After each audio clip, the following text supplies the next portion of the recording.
Ashes by J.C. Jarrett. Chapter 13. Forever. Nearly a year has passed during this time.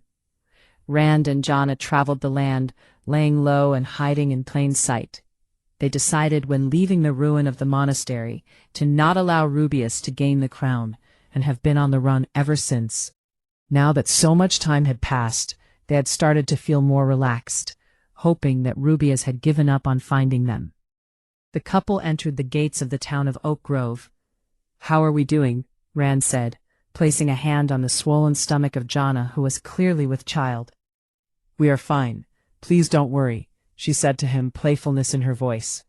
She was very happy that he cared so much and worried for her, signs of a good man. "So I was thinking, if we have a girl, what do you think of the name Miranda? And if a boy, we can name him after my father, Peyton," she said. "I like Miranda, but Peyton, I'm not a fan," he said with a laugh. They soon came to the steps of a large cathedral.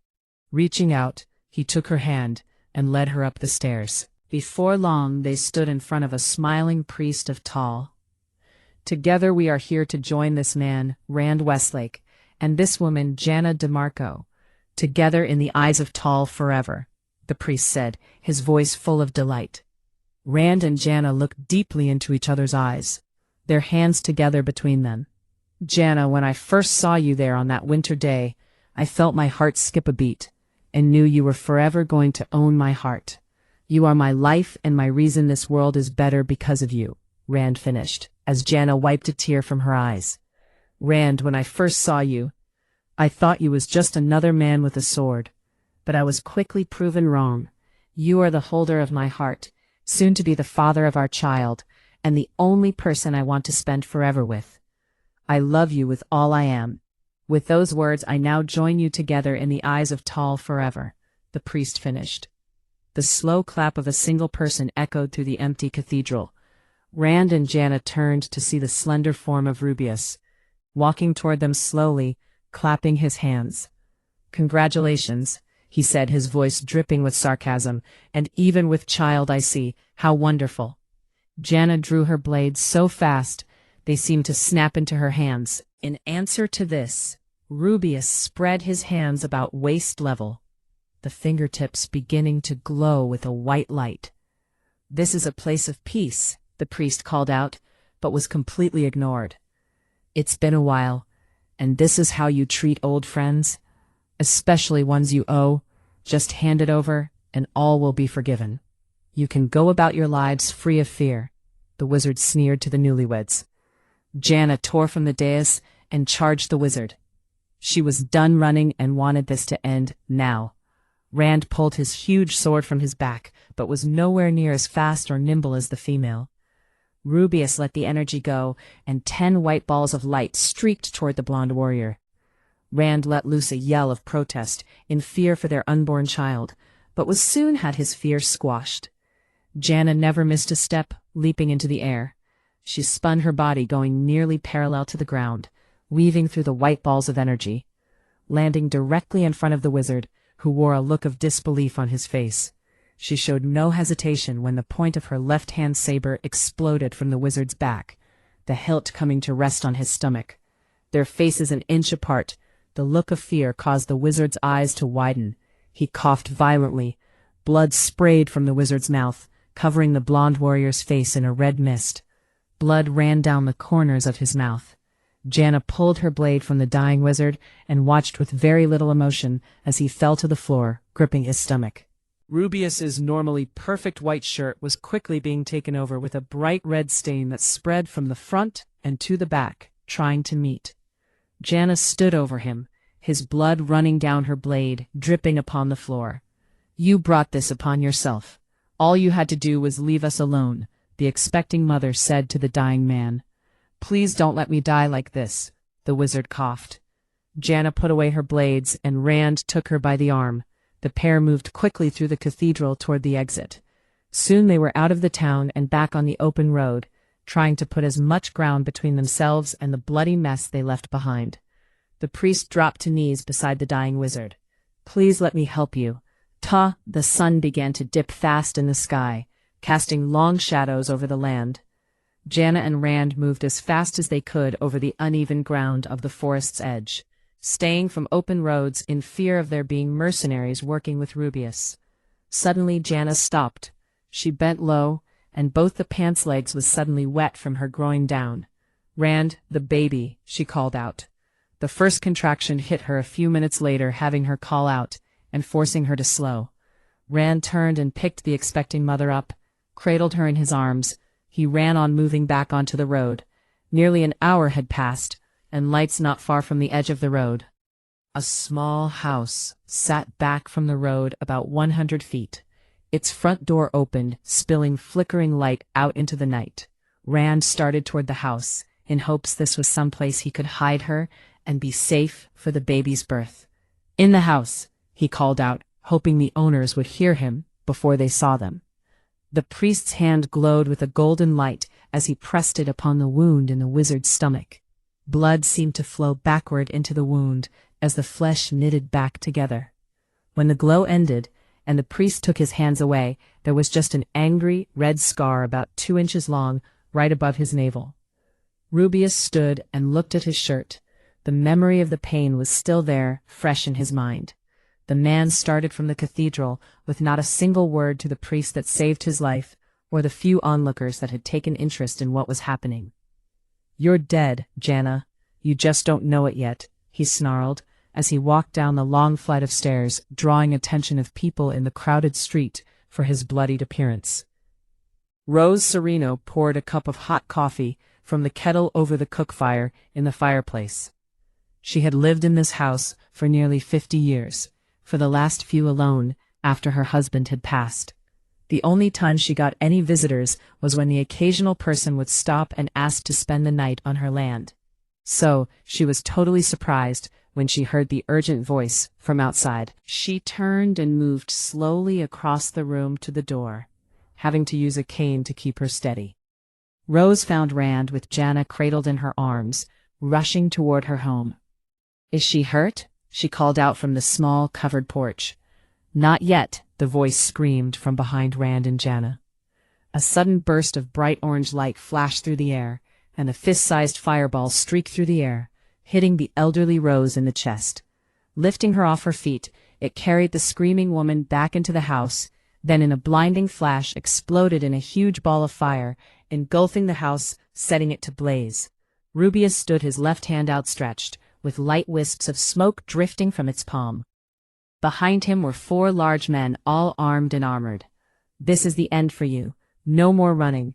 I can track the crown and will always find you," Rubeus called, his voice full of venom and confidence, with his hired fighters at his side. "You don't need to die, Rand. You can walk away. Just leave the crown and the girl," the wizard finished. Rand set Jana upon her feet, made sure she was stable. He could see the pain in her face, and knew she was in agony. Rand looked deep into her eyes, placed a hand on her belly. "I love you both, forever." With those words, the warrior drew his huge 2-handed sword and charged at the wizard and mercenaries, with no fear in his heart. Jana reached a hand out to him as he charged off. Then, gathering herself, she drew her blades to join him. Rubeus watching in mute humor as Rand charged in toward him, but was met by the wizard's hired fighters. Rubeus raised his right hand. He began to draw runes of fire in the air. The final fiery drawing was that of a cross. He took hold of the fiery cross. In his hand it became a red, glowing, ghostly dagger. Taking aim, he threw the dagger, but it streaked through the air impossible fast. Past the Rand and the now 2 standing fighters, the other 2 already bleeding out on the ground. Jana took a single step to go and help her husband when the red dagger hit her on the chest. The magic dagger tore through her fine chain armor and ripped a ragged hole in her chest and exploded from her back. Jana staggered for a few seconds. Then her knee collapsed, and she found herself on the ground. She placed a single hand on her stomach, and in a weak voice called out, "Rand." The wizard smiled at the sight of Jana, knowing his spell had hit its mark, but his smile quickly faded when he saw the 2-handed sword of Rand punch out the back of the last standing fighter, who let loose a squeal of pain. Rand raised his eyes, coming to rest on Rubeus. The look said more than words ever could. Rubeus knew if the man got to him, He would not survive this time. Quickly, he waved his hand, causing a tear in the air to form, and right before Rand could get to him, he dove through the ripe and vanished from sight. Her slender hand clutched at her chest in an effort to stop the tide of blood that flowed from the wound. The light from the burning house cast dancing shadows across the ground, and the sounds of battle could still be heard from somewhere nearby. She managed to raise her head from the damp grass to look down at her stomach, still swollen with child. Gods, please save my child. If you must, take me, but save my baby. Maybe she could barter herself for her baby's life, she thought. A squeal of pain tore from the darkness, and the clashing sounds of battle ended. Rand, Rand, she managed to call, but her voice seemed very weak. Rand stepped into the firelight, his large sword in hand, dripping with blood. He sprinted to her, dropping to his knees. The flickering firelight sent his worried features swimming across his face. Janna, he spoke while inspecting her wound. He knew it was mortal. She had very little time left. He looked down at her blood-stained face. Tears welled in his eyes as his voice caught in his throat. No, my love, she said, her voice barely a whisper. You must be strong. You have to save our baby. Rand looked down at her swollen stomach, shaking his head. Please, there must be another way. I can't. Panic in his voice was very evident. The tears flowed freely now from his and her eyes. She reached out, taking his hand, guiding it to her lower stomach, right above her waist. Take your knife and cut here, but not too deep. Then you will have to reach in and pull our baby out. You'll need to hurry. You won't have much time. A strange calm had come over her. The pain had stopped. You must, for the baby, for me. Love. Her words trailed off as she released her last breath. Janna's hand fell away from Rand's, for she had still held it in place on her stomach. He looked up at her. Reaching out, he lightly shook her. Janna, Janna. The wail of sorrow that escaped his lips echoed through the night. He sat mortified, unsure of what to do for several seconds. Finally he moved to her waist, pulling his knife from his belt. Tears clouded his vision, causing the image to swim in front of him. He gently placed the edge of the sharp blade against her exposed stomach. There he sat for several seconds, building the courage for what he knew he must do. Closing his eyes, he silently asked for the strength he needed so badly at this moment. Then slowly he slid the blade, its edge opening her flesh with ease, as blood seeped from the incision. He pushed his hands into the incision, forcing them inside up to his wrists. His mind was on the edge of panic, but he stayed on the task at hand. He could not let the horror of this moment paralyze his actions, or all would be lost.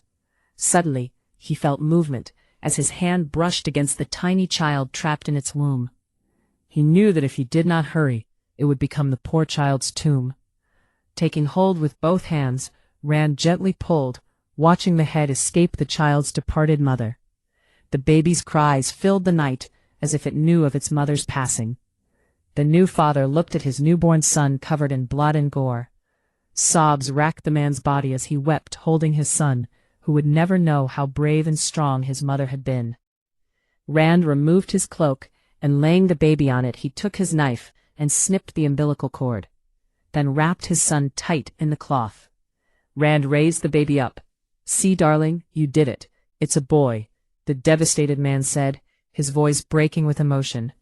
Rand held his son, looking into his blue eyes as they stared back at the boy, now silent as if he knew the pain and grief his father now felt. Peyton, that was the name you had chosen. Peyton, our son. Janna stood behind her husband, now only spirit. Having witnessed her son's birth, she tried to place a hand on Rand's shoulder, but was unable to take hold of the man she loved. In his arms he cradled the newborn Peyton, whose blue eyes were locked onto the ghostly eyes of his spectral mother. "Can you see me?" she asked. Her voice seemed to barely leave her lips. It was so soft. "Yes, he can, Janna," the voice started her, making her turn to see the image of her father standing there. "Daddy?" "Yes, I have missed you so much and was allowed to give you this choice. Since you lived a good life, you are given the choice to either stay here for a year and be able to watch your loved ones, or come with me now for what is beyond." Jana's father said to her, "I'll stay with them," she said with no hesitation. "So you know this cannot be changed, and once this year is done, you will have to wait on Rand, alone." She looked at her father as he spoke. She knew her heart. She wanted to stay. "Father, I love you and miss you, but I want to stay with them. They mean everything to me, and I would wait for him forever." With those words, her father nodded and smiled at her, and without another word, he faded away to nothing. Now alone as spirit, she did feel lonely, even with Rand and baby Peyton so close. Rand made a sling from his cloak. He had wrapped Peyton in, and putting it over his head, he was able to carry his son and leave his hands free to work. With the light of the burning house, he was able to construct a draggable gurney from some small trees and rope. He sat Peyton softly upon the ground and kneeled next to Janice's body. The man silently wept as he gently placed her body into a bedroll and then upon the cart. As he did so, he noticed the circlet, the crown of the dead. Jana had kept it in a pouch on her belt. He took the crown into his hands. He turned it over a few times. He suddenly thought he could bring her back with this. We could be together again. His sudden elation gave way to grief when he thought of what kind of existence she would have, trapped in her dead form with no control. He loved her too much for that to happen. Sudden rage filled him, and he threw the crown with all the might he had. It slammed into what was left of the burning house and fell to the ground. Jana's spectral form looked at the crown, and with her new ghostly form, she could see the dark magic that emanated from the crown. Black waves of energy pulsed from the junction of onyx circlet and sparkling gemstone. She reached out a ghostly hand and forced it between the stone and headpiece, and with a great crack, the gem popped from the circlet, bouncing onto the soft ground. Rand looked up at the cracking sound that was almost like thunder, to see the gemstone coming to rest a few feet away from the circlet. He moved over and picked up the stone and then bent and retrieved the crown from the ground. He placed the pieces into his pack and went back to his somber task. He did not know where he was going to go, but he knew he could not stay here. He needed help with Peyton. He knew nothing about raising a child.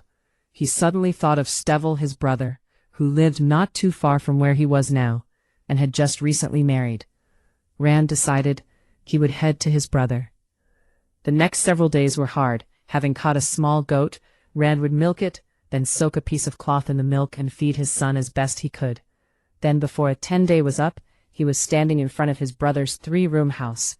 He was nearly on the edge of exhaustion, having dragged the makeshift gurney across the countryside. Stevel stepped from his home, his wife Norma standing a few steps back. Rand looked at Stevel and broke down. The grieving man fell to his knees, the gurney still attached to his shoulders. Rand tears flowed freely as he sobbed. Stevel kneeled next to his brother and took a hold of him, pulling him close. Rand allowed his brother to hold the exhausted man upright. The next day, Rand stood at a corner of the property with a shovel. Stevel offered to help him, but Rand wanted to be alone. The sun was high in the sky when the grave was finished. Rand took Jana's armor and sabers and cloak from her body before placing her into the wooden coffin that Stevel had constructed. Before he closed the lid, Rand pulled the circlet from out of his pack and placed it in with her, then lightly kissed her. Tears dropped onto her lifeless face as he spoke softly to her. "Even in death, you will help save the world." Then he began to lower the coffin into the grave. The ghostly Jana stood watching the man, who to her did not seem to be the same person she had met a year ago. He seemed a shell of the man, and hoped this would change so their son would grow in a happy home, but most of all hoped Rand's broken heart would mend. The last thing the man did after filling the grave was place a marker at the head of it. Carved on a large slate slab he had carved with the words, "Jana Westlake, beloved wife and mother." The next several months showed some changes to Rand. He managed to get a bit of his old self back. Peyton was growing quickly, and Rand was there with him every day, but Norma was also a constant in the child's care. Before a year was up, Rand and Stevel had begun the construction of a large family home that was to be for Stevel and Norma to start a family in. Rand started construction of a fireplace with a chimney. While doing this, he built a small hidden compartment without providing the knowledge to Stevel or Norma. Jana watched her husband take the gemstone from a pocket. He had carried it since her burial. Dropping it into a small leather bag, he placed the gemstone into the secret compartment and sealed it shut.